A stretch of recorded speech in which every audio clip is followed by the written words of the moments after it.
New era at Brighton, and it started well. The 31-year-old manager Fabian Hürzeler, 2 wins from 2, left it late today at home to Manchester United. But that man, João Pedro, in the 95th minute, is the match winner. And here he is, the Seagulls' hero. Congratulations, João. What an end to this game. Is there any better feeling than scoring a stoppage time winner at home in front of these fans? First, I'm very happy for the win. I think this goal at the end shows how much you want to win the game. First game at home against a big team. So I cannot feel it better than today. I think the team did well. And now we need to rest because we have another big game next weekend. Listen to these fans at the Amex. You can see exactly what this means to them to beat Manchester United here again at the Amex. I think the fans, they know the power of the team. So they always expect a great game against big team. And today you win. So I think everyone is happy and I need to enjoy. How much character did you have to show as a team to keep fighting all the way to the end? Did you always know a goal could come if you kept playing the way you were? Like the gaffer said to us, we need to believe in yourself. We know they are United, a big club here in England, but I think everyone wants to show our power. So I think this will motivate us to fight against a big team, and we never know. Like today we win. Now we need to think about the next game, another big team, and I think maybe we're going to win or maybe we're going to lose, but for sure we're going to fight. Talk to us about the new manager. He's only 31, but what has he brought to this club? What can you see achieving under him this season? I think he's a very good person. He always tries to push us up, to believe in ourselves, to keep it going. Like today, I think another big game for us, another 3 points, and this is what he wants. Fight, push until the end. Well, congratulations. You're the man of the match. Well done. Thank you. Well, they certainly did push till the end, and he couldn't believe his luck, the room he had to put that header away. And what a feeling for João Pedro and for Brighton to make it 2 wins out of 2 under their new manager. And that is the most important. 5 shots on target, 2 of them in the back of the net. João Pedro's in the 95th minute, Shaun. Owen will talk through Manchester United's approach to the goal in a moment. But from Brighton's point of view, as we said, the strikers were on, they kept going. Came from originally from a corner, actually, that Manchester United couldn't clear. Yeah, they did. And there's one thing we was always taught when we was younger, try and keep the ball alive. And I think that's exactly what they did. But this nice, delicate pass that Owen highlighted from Yari was perfect. And Dingo just sees that there and just stands the ball up into the space. The biggest problem is why is there so many Brighton players free on that side of the pitch? Come on then, Owen, from Manchester United's defensive point of view. Well, your left-back's pressing when he should be in his position. Martinez is out of position and there's nobody at the back post. João Pedro's got to tap in. You watch when it's a brilliant ball by Dingo, by the way. Watch the reaction from our United players. Where is everyone? Look, it's the second phase of a corner. It happens, right? Everybody wants to get to the ball. But if the players are out of position, somebody just needs to fill in. There's 8 United players in the box there, you know. That's the last minute of the game. You can't lose a game like that. You just can't. Somebody just needs to fill in and see, Shaun needs out of position, I'm going to have to fill in. Not saying you are, but you know. You got to fill in. And it's like, to leave that there, Erik ten Hag would be fuming. But that's where you go back to the conversation earlier about having more than one leader in the team. Because if there's more than one leader in the team, they pull people into positions. Even if somebody's out of position, they'll say there's a man behind you, like, kind of back up there. Everybody's just, in many ways, just caught ball watching. They don't know, nobody even knows they're there. That's why they're so surprised when the ball goes over there and Pedro headers it in the back of the net. It'd be good to actually see it again, because there's so much in it, you know, where you think Martinez is not in natural position, he'd probably be there. Maguire's gone off by this stage. Does that affect anything here? Yeah, and watch Martinez, that's your left-sided centre-back. He goes out to the ball, so he's out of position. So he's out of position again. The left-back's out of position, Dallo, he's pressing a Dingra there. So there's nobody in their natural position, left centre-back and left-back. Somebody fill in. Just someone, just look. But also, Owen, why does it take 4 of them to try and stop that cross? And they still didn't stop it. Yeah, there's already 3 there. So effectively, Martinez, when he misses the first block at the edge of the box, he can kind of run back towards his position. I mean, that's heartbreaking for Ten Hag, because A draw probably would have been a fair result, I think, in the game, even though Brighton were pushing. But I think he said it last season, if you can't win the game, don't lose it. That they just lost that, and, they didn't need to. And that is the 6th time in the Premier League under Erik ten Hag they've lost a game after the 90th minute, after they got back on terms as well with the deflected effort from Ahmad. Yeah, and I thought at kind of this moment they were pushing. Zirkzee come on, he tried to give him something different. Ahmad, he's just a brilliant player. If he gets onto his left foot, you're in trouble. Obviously, it takes a bit of a deflection, but, we just highlight, you just see Zirkzee here. He's the one, he sees that space you're in. Brighton are a little bit high, makes a run. Okay, it doesn't come off, but poses a threat. Watch this little flick from Kobe. That's beautiful. Kobe was amazing today. And Ahmad makes a brilliant run in behind. Just wants to get onto that left. Hinshelwood needs to push him down the line, make him use his right foot. He doesn't. And like Shaun, you guys are too good, too clever. You allow you to do what you want, you're going to get punished. Yeah, but I think the way Brighton was set up then in that little phase of play made that pass a bit easier to play. What, the high line? Yeah, as soon as Kobe gets that touch, it's one pass beats the whole entire squad. And from then, defenders don't like to be running full tilt that way. And once it's that, it gets him. This was the moment, Owen, where United thought they'd gone 2-1 up. Yeah, it should have been. It was a brilliant counter-attack. And we said about, Zirkzee and Garnacho, get the players on that can affect the game. This is brilliant. They're a little bit too open by it and bit stretched. Brilliant run from Bruno Fernandes. Timed it perfect.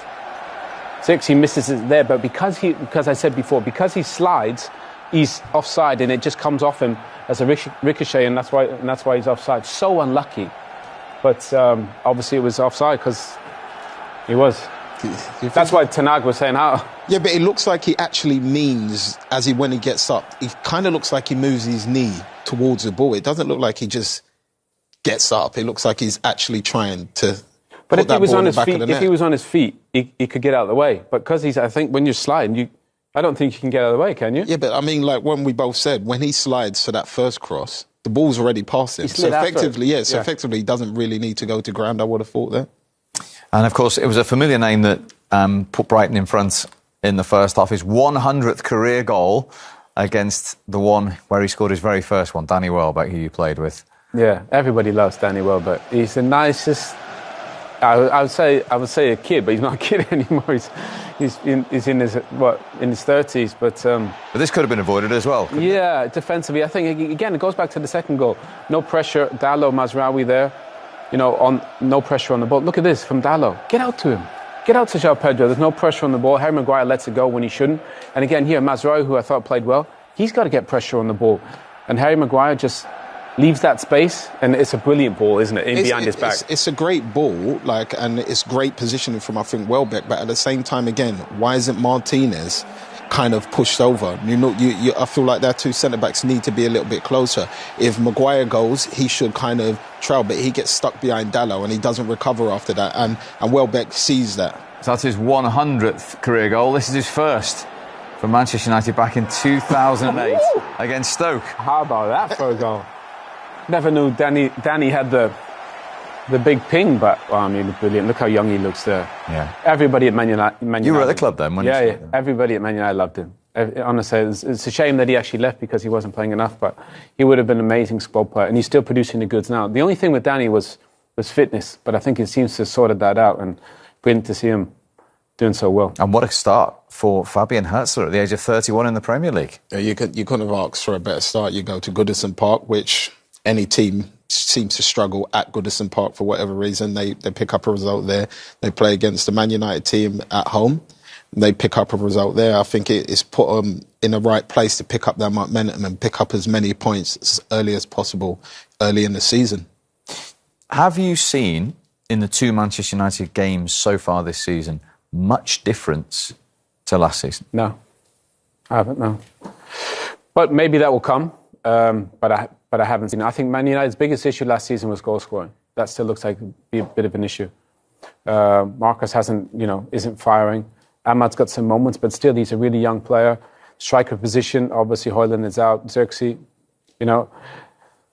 you need a guarantee at the top of the pitch. Bruno started he's our best player playing as a number 10, and he's playing out of position as a striker. So I think goal scoring is a big thing. And if you look at the fixtures coming up, Liverpool Southampton next away, Palace away, Tottenham, Villa, they're all tricky games.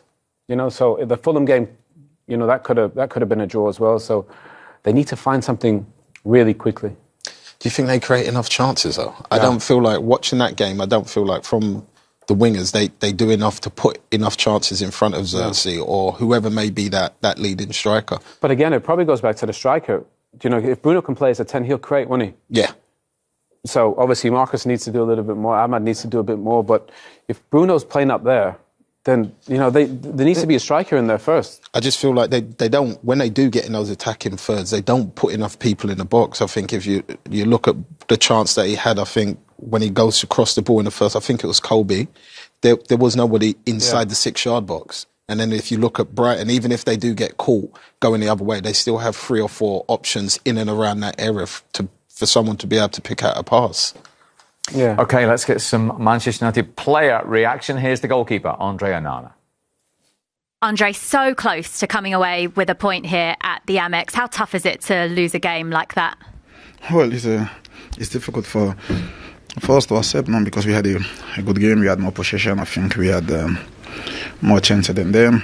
Unfortunately, they disallowed our second goal, who was very important for us. But yeah, it's difficult, but we stay positive. We are big players, big club. It's the second game of the season, so a lot of big ambition this season. So we move on, and it's very positive. Did it feel like those 2 goals you conceded were avoidable soft goals to concede?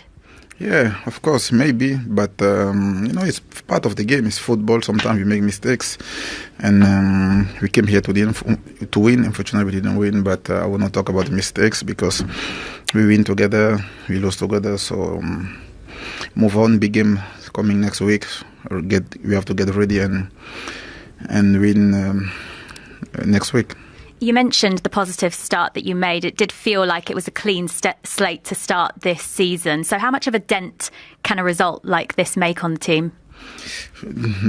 I think it's, you know, all it can be positive because through the difficult situation and through the tough time, is the only thing to go through is to be together. So we'll look back, the action will see it, we will talk with each other, we will look the videos, and this only going to be positive for us because in the end of the day we are here to win and we have to look what we did wrong. So I have no doubt about that.